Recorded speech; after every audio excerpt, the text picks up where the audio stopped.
Hello students, myself Dr. DheerajTandon. I am Associate Professor in Department of Computer Science and Engineering in BBD University, Lucknow. Today I will take the lecture on Introduction to Data Structure. First of all, I will explain what is the data structure. Data structure is a specialized format to organize, process, retrieve, and store the data in a storage device. The storage device may be pen drive, hard disk, or any other storage device. Basic terminology that are used in the data structure for the data organization purpose. It is the data. It is simply values or set of values is called the data. Data items. Data item refer to a single unit of values. What is the meaning of the group item? Data item that are divided into sub item are called the group item. For example, employee name may be divided into 3 sub items or 2 sub items: first name, middle name, and last name, or in the first name and last name. Data items that are not able to divide into sub items are called the elementary items. Next is entity. An entity is some time that has certain attributes or properties which may be assigned values. The values may be either numeric or non-numeric.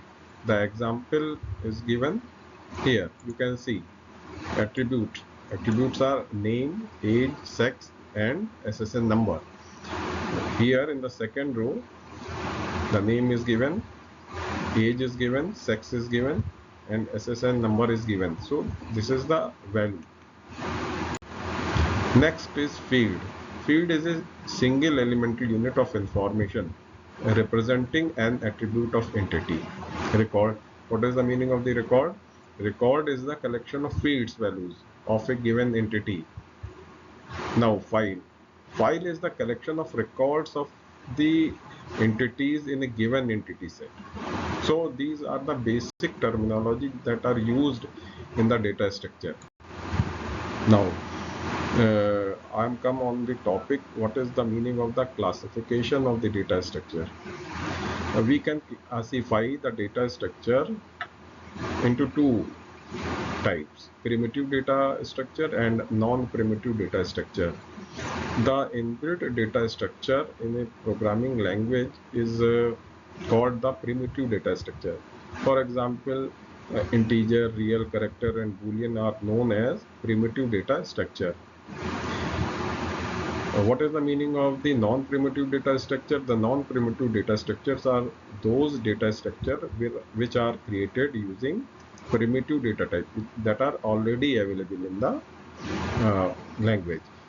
Example of the non-primitive data structure is linked list, stack, tree, queue, graph, etc. Now you can see the classification of the data structure. Data structure can be classified into two forms: linear data structure and non-linear data structure. Again, linear data structure can be classified into two parts: static data structure and dynamic data structure. The example of the static data structures is array, and the example of the dynamic data structures are queue, stack, and linked list. Similarly, if I am explaining the non-linear data structure, we can take the example of the tree and graph. These are the example of the non-linear data structure.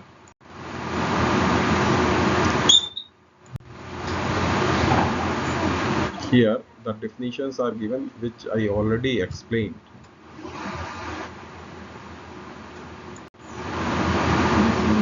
Now I am come on the topic, what are the algorithms? Algorithms are the step-by-step solution of a problem where each step indicates an intermediate task. Algorithm contain infinite number of steps that leads to solution of a problem. What are the properties or characteristic of an algorithm? The any algorithm can contain input-output, finiteness, definiteness, effectiveness, and generality. In every algorithm, we have to keep the input and output. Finiteness. What is the meaning of the finiteness? An algorithm must terminate in countable number of steps. What is the meaning of the definiteness? Each step of an algorithm must be stated clearly and unambiguously. What is the meaning of effectiveness? It means every step of the algorithm can be converted in any programming language. It may be C, Java, or any Python or any other programming language. What is the meaning of the generality of the algorithm? It means it works from all inputs required for the output. It is the meaning of the generality. Now, I am come on the topic categories of the algorithm. We can categorize the algorithm basically in three types: sequence, selection, and iteration. What is the meaning of the sequence type of the algorithm? We can solve any problem in step by step method. For example, if we are taking the example of adding the two numbers and I am going to write an algorithm. First of all, in any algorithm, the first step is a start and last step is a stop. In addition of the two numbers, we have taken the second step as read two numbers in two variables a and b. After reading the value of these variables, in the third variable sum, we have to keep the addition of these number, and at last we have to display or write the value of the sum. So this is the very basic example of an algorithm, how we can write an algorithm, and this is also the example of the sequence type of the algorithm, because in this algorithm sequentially all the steps are executed. Now I am taking the second example of the algorithm. This is the selection based algorithm. Selection is also called the decision. What is the meaning of the selection or decision? There is a condition. If that condition is true, then a set of a statement is executed. Otherwise, the second set of a statement is executed. If we are solving a problem with the help of the algorithm and we are taking the help of the if-else statement, then we can say it is the selection type of algorithm. The third type of algorithm is iteration based algorithm. What is the meaning of the iteration based algorithm? If any algorithm we are using the loop, then we can say it is the iteration type algorithm. Here I am taking the example of sum of all the remainder each individual digit of a number. So how we can write the algorithm for this problem? First of all, in the step 1 I am taking the start, and in the last step I am taking the stop. In the second step I am reading the any number. In the third step you can see I am using the a loop. Repeat step number 4 until the value of n is greater than 0. As a part of fourth step, first of all I find out the last digit of a number. We can find out this formula n mod 10. This means I am keeping it in the variable r. It means it is the remainder. After find out the remainder, I am going to sum in the s variable. S is equal to s plus r.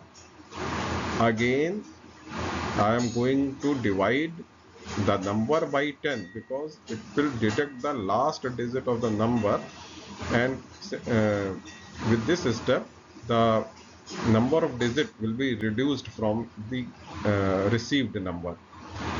At the last, the value of n will be less than 0 or equal to the 0, not less than, equal to the 0.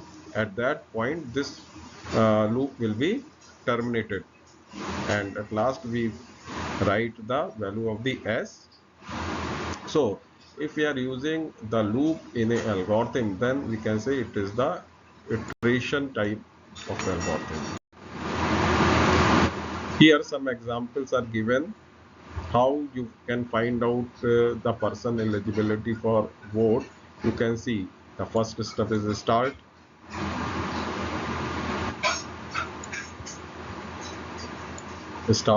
the last step is stop. You in the second step you read the age. If age is greater than or equal to 18, then step 4, else step 5. If this condition is true, it means person is eligible for voting. Otherwise, person is not eligible for voting. So you can see, if we categorize this algorithm, we can say it is the decision based algorithm. In the second example I am taking, find out the biggest among two numbers. If we find out the which number is bigger, if we compare the two numbers, in the first step we write start, and the last step we can write the stop. Read the two numbers. If A is greater than B, write A is greater than B, else write C. Similarly, if I am taking the another example to explain the algorithm, write an algorithm for roots of a quadratic equation. To find out the roots of a quadratic equation, if I can write the algorithm, how we can write? In the first step start, and the last step stop. Read three values ABC, because you know you have to find out the B square minus 4 AC. Okay, so you require the three variables A, B, C. If A is equal to 0, then step 4, else step 5. If A is equal to 0, it means given equation is a linear equation. Otherwise, if A is not equal to 0, then we find out the value of the D. D is equal to B square minus 4AC. If D is greater than 0, then go to step 7, otherwise at step 8. Roots are real and distinct if D, value of D is greater than 0.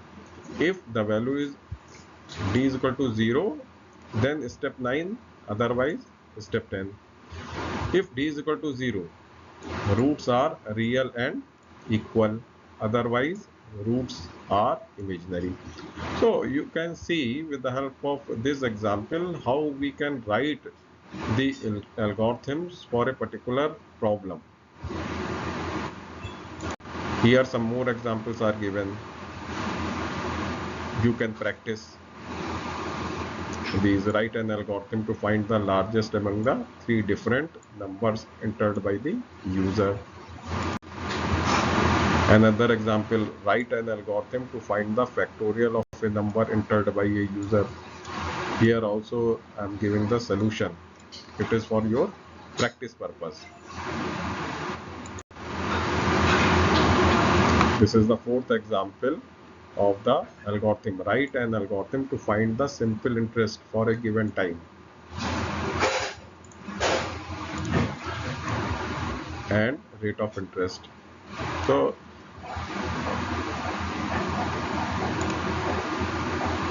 you can calculate, you can write the algorithm to solve this problem. This is also for your practice purpose.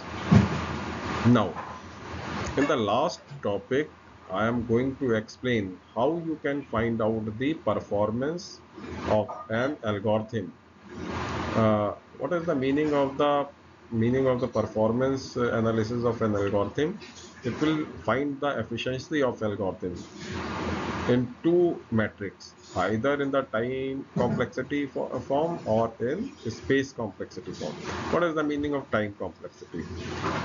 The meaning of the time complexity is the amount of time required for an algorithm to complete its execution is its time complexity. Similarly, what is the meaning of the space complexity? The amount of space occupied by algorithm is known as space complexity. To find out the performance of the algorithm, we are using the asymptotic notation. To find out the best case, average case, and worst case, we are using three different notation. If we are find out the worst case, then we have to use the big O notation for the worst case. If we have to find out the best case, then we have to use the omega notation. If we are going to find the average case, then we have to use the theta notation. In the next slide, I will explain how you will find the big O notation and what is the meaning of big O notation. In this slide, you can see there is a graph. There is a x-axis and this is the y-axis. In the x-axis, the total number of inputs are given, and in the y-axis, the execution time is given. There are two functions. First one is the fn and second one is the gn function. If function fn is less than or equal to cgn, then order of fn is equal to gn. You can see this is the cgn.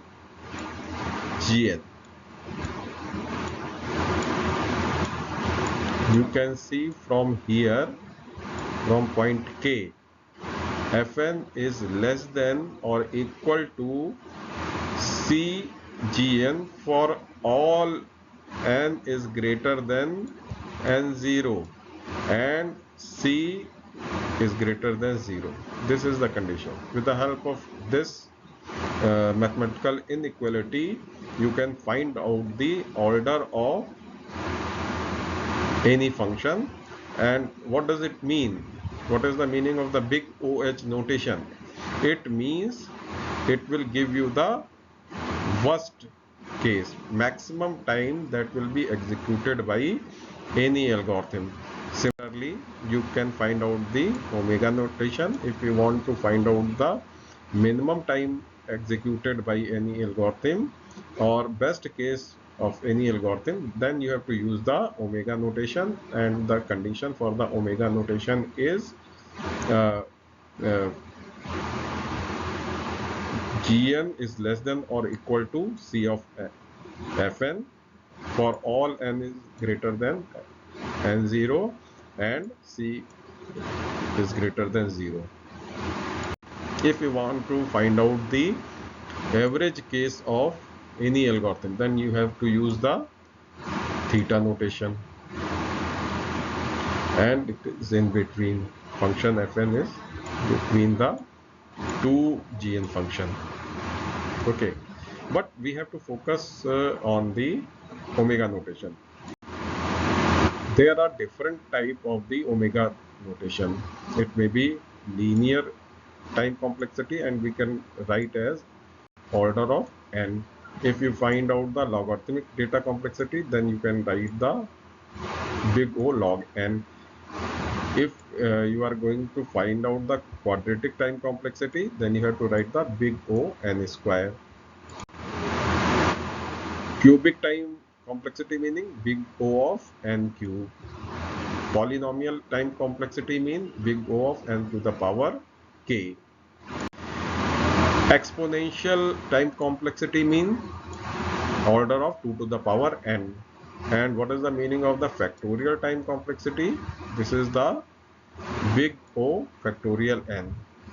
In the next slide, I am going to compare all these time complexities of big O notation. The best is O1.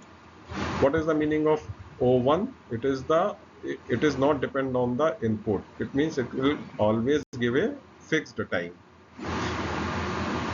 Either the input is 1 or input is any number, and the value of O log n, we can say this is the good time complexity, and On is the fair time complexity, and O n log n is bad time complexity, and other all the time complexity are the worst. How to determine big O notations? Suppose here I am taking example 3n cube plus 2n square plus 5n plus 1, and I am going to find out the complexity in the form of the big O notation for this function. How you can find out? First of all, you find out the dominating term in this equation. The dominating term is 3n cube. Why it is called the dominating term? Because if we put the value of n and n will be increased, then this part will be increased in compared to this term very less. So this is the dominating term. And what is the order of the growth? We can deduct the constant. It is the n cube, and we can write in the big O notation form O of n cube, and this is the specified notation order of n cube. Here I am taking a table where we find out the values of all time complexities of big O notation, that is depend on the value of n, value of inputs. If n is 10, what is the value of log n? It is 1. What is the value of n? 10. And log n, 10. N square, 100. This similarly you can calculate. This is the value of factorial. If we increase the value of input, then log n will be 2.996, n is 20, and all other time complexities value are given in the table. So in the previous slide I am saying that log 1 is the best and log n is the good. You can compare with this slide by keeping the value of different inputs and find out the values. So students, for the introduction purpose of the data structure,